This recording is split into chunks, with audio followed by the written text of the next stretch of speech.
Pete, do you want to get us underway? Mr. Parker, good afternoon. Are you well? I'm all good, mate. Yeah, all good. Can I just check? Obviously, two teams meeting this Saturday who had contrasting 3-0 scorelines at the weekend just gone. You'll look back at the clips from the Spurs game. What have you learnt? Well, I think, like always, after a game, as a coach, you're analysing what you see live.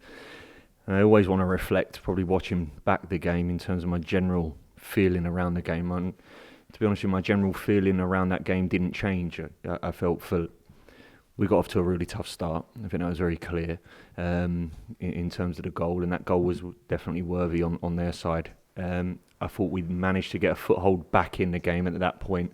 I thought for large parts, up until probably 60 odd minutes, we were really in the game. We created some good opportunities for ourselves. The fine margins of the Premier League is that there's a world-class finish that takes it to 2, and at that point it becomes very difficult for us. So there was a lot of positives from the game. There was a lot of learning as well. Like I keep referencing, it's a young squad that for a large amount of them is the first time in this environment, and they're learning things. So they're powerful moments for us. I think the real positive is as well, like I said, for 50 odd minutes, so 60 odd minutes up to 60 minutes, we looked a real threat, and we was right in the game. It was decided. We missed 2 big opportunities for us what didn't go in, and then we get a world-class finish from Richarlison, which then puts the game away from us a little bit. And when you look at Sunderland winning 3-0, how impressed were you with the performance that they put in?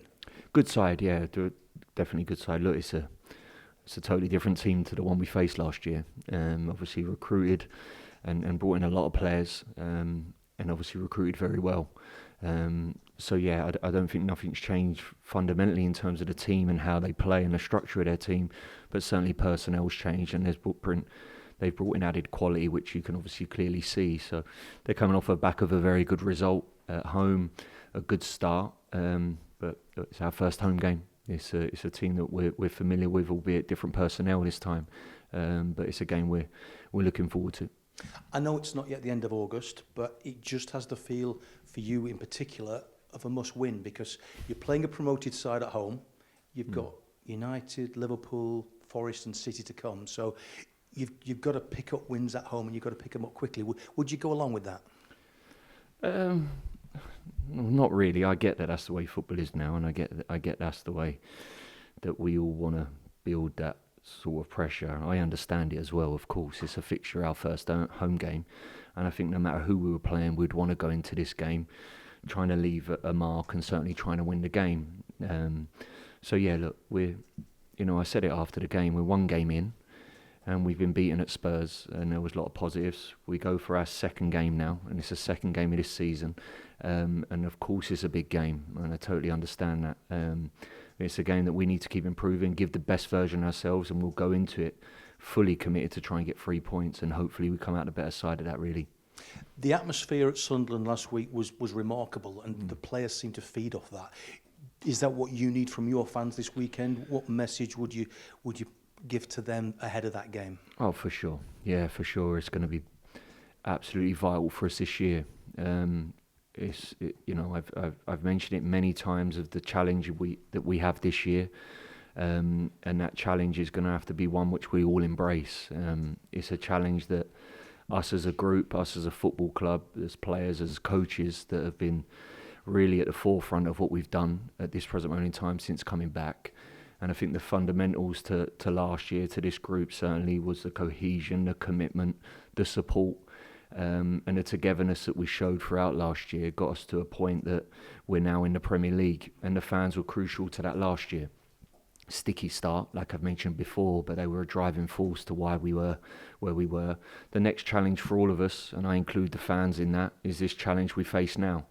And that challenge is going to look very different to what last year looked, for sure. There's going to be some adversity, there's going to be some bumpy times, but I absolutely no doubt that our fan base can help this young team, can help all of us, and make the stadium a tough one to come to, can spur us on, can give us that extra bit when we need it. And I know they're going to be right behind us through thick, through thin, through bad, through good. And that's exactly what we're going to need this year. And in terms of your matchday squad, any likely absentees or additions from last weekend? There may be some, yeah. Some are back training. Axel is back training. Bashir Humphrey's back training. Amando's now another week down the line, so he's got some more work in him, which I'm really pleased about. So yeah, they're all edging to possibly to being involved at the weekend. And when the window's nearly closed, we've seen Luka Kolyosha go out today. What other business might you expect, both in and out, in the next few days? Well, we're hoping to try and do something if we can. And of course, there's many variables what come into that at this time of the year. From our side, there's different variables, and obviously the other clubs that you're trying to get players from. So there's elements in our squad that we want to try and improve. I get how sticky that is, and like I said, there's different things that fall into place, what need to fall into place for that to happen. Regarding outs, I suspect that there'll be some players moving, just to lighten us a little bit in which is a heavy squad really. So like always, this time of the year, and certainly at this time of the winter, becomes a bit crazy and a bit mad. So we'll strap in and see what happens. What's the one player on your wish list? What type of player would you dearly like to bring in? I know you won't give us any names, but in terms of the position, what's the one sort of player you might want to bring in? I'm not gonna engage in what sort of player. What we do want to do is bring quality to the group, and bring quality that can help us, better quality that can help us where need be, and that they're the challenges really. So you don't want to just bring in players for the sake of bringing in players, and that's what we're obviously trying to identify and trying to get over the line. Thank you. Good luck, Saturday. Thank you. Hey, Scott, the word that kept coming back a lot after the Saturday was clinical. You need to be more clinical, particularly in front of goal. Is that the biggest challenge of the lot for you in terms of developing the players to make sure that you are able to get that clinical edge and the best out of them?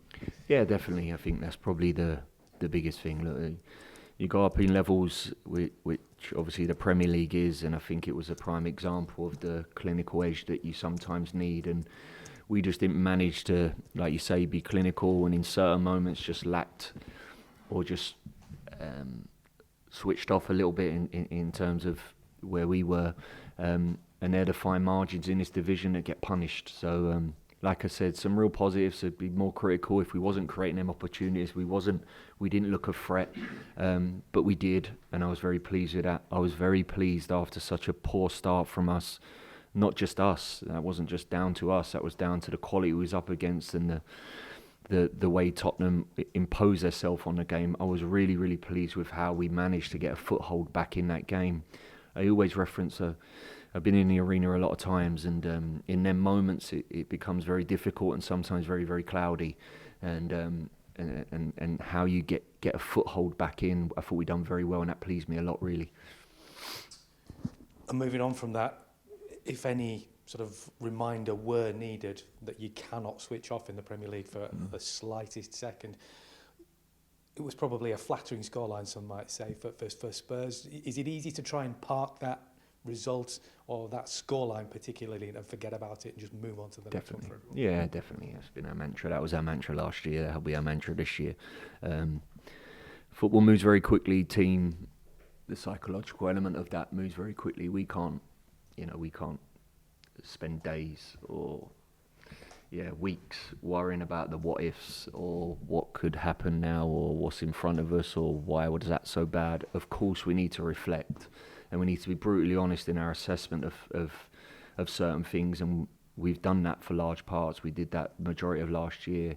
Ruthless assessment at times, that when things ain't right or things need to be very critical, we own up to that, we face up to that, and we adopt an attitude which is one of, okay, where do we need to improve, what do we need to do?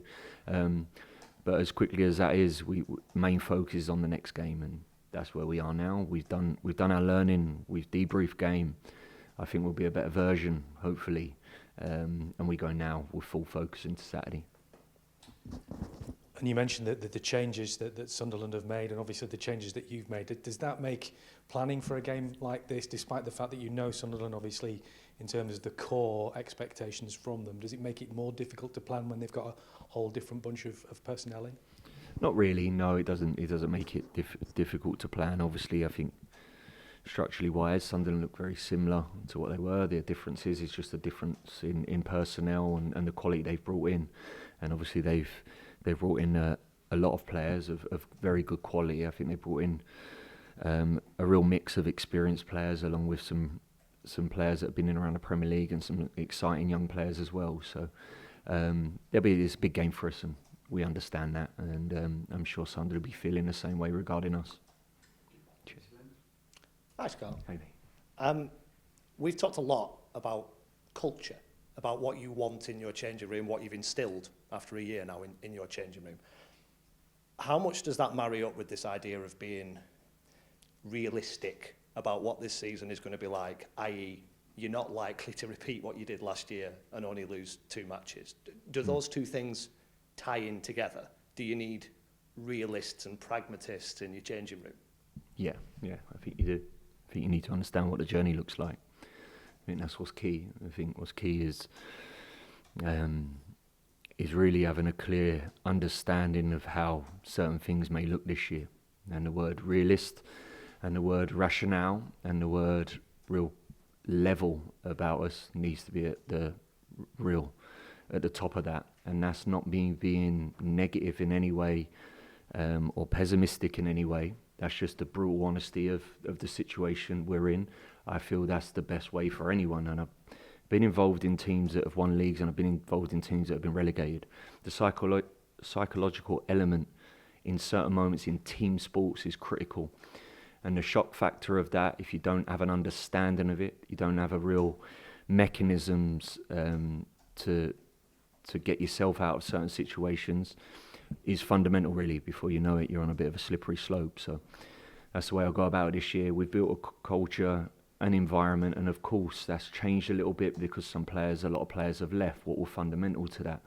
We now need to reboot that up and build that up again, and hopefully that will be a main driver this year for us to give us a real foothold or a real solid foundation to go into this year. I know you talked a little bit about Walker and Dubravka after the game at the weekend. You've obviously still got Ashley Barnes in there, who's been there and done it at this level. How important are those guys who know just how hard it is to win Premier League games to what you're trying to build? Yeah, very important. And it was the same last year. And it's very important that you go and get 100 points in the division last year, and you're a team that want to go and get promotion. You need to have an understanding of what the team's going to need when the sticky moments come, the reaction you're going to need. And that's going to be exactly the same this year, for sure. And them players you've highlighted their experience along with myself, along with the coaches, to this young group who sometimes may be facing challenges or facing experiences in their professional career for the first time. They need guidance and they're going to need help. That's my job, what sits in this position, to give them that. And that's a responsibility I'm putting on the senior players as well, who have been around it to guide, to help, to support and improve where we need to improve. I think I'm right in thinking you've not lost a game at Turf Moor as a manager. Obviously, to do that this season would be absolutely incredible, wouldn't it? But is there a level of adjustment for you as well? Because you've only seen success when you've played at the Turf so far. Yeah, of course there's I don't know whether there's a level of thingy. Like I said, every year goes by, and as soon as 1 year finishes, like anything, and certainly in professional sport, life goes real quick and moves really quickly, and judgment comes instantly, and that comes again now this year. So what happened last year and what we did last year is really a distant memory now. It's an incredible one, and it's a memory that'll last with me for a lifetime, and I'm blessed and I'm so thankful for that. But the facts are now, my head and the team's head needs to be firmly focused on this next challenge now, and the Premier League really. So yeah, that's where I am. Two of the promoted teams, of course, that'll lead to an inevitable narrative about the fact that the last 2 seasons all the promoted teams have gone down. Does that feature in any way in your thinking? Can that be a motivation if people are going, oh well, the 3 teams will go down again? Yeah. Honestly, I don't listen to that. I get it, I understand it, and I understand the stats behind it. I get all that, but I don't even put it into my brain for 1 second. Can I be the best version? Can this team be the best version of themselves every single Saturday? and let everything else take care of itself. I always say you can lose football matches. That's just professional sport. On fine margins, you can sometimes just plainly lose them on just sheer quality. But can we just be the best versions, keep growing, and see where we are come the end of it, really.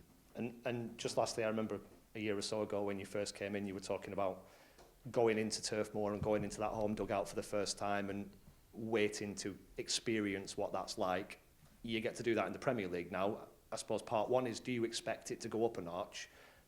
And are you expecting to see a difference in the town, in the place, in the area from being back at the top table? Yeah, well, for sure I would have thought so. I definitely feel like that. And like I said, us as a team and us as a football club, and I'm sure the fans are immensely proud. This is everything we worked tirelessly for last year.